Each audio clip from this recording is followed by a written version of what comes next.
Тийм болохоор хамгийн тулгамдсан хамгийн одоо анхаарах татсан асуудал мөн. Энэ асуудал дээр бас тодорхой одоо хариуцсан яам маань тодорхой бодлого шийдвэр чиглэл байгаа.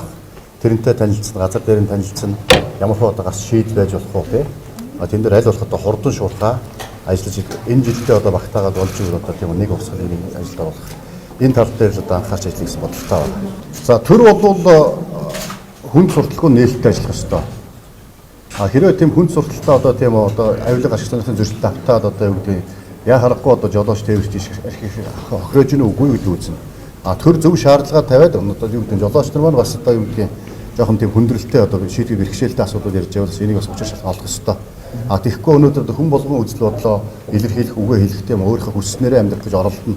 Гэхдээ төрийн хууль захирагдаж тэр бас тодорхой шаардлага журмыг биелүүлж ажиллах ёстой. Тийм болохоор энийг одоо судалж байж одоо хариу хүс яг өнөөдөр хинээсээ юунаасаа болоод байгаа хэн буруутай гэх юм уу те мэдэхгүй болоод байгаа хэлээ. Та халаа сэргийг нь хэр явуулах вэ? Мэдээж ажил явуулахад баг маш чухал шүү дээ.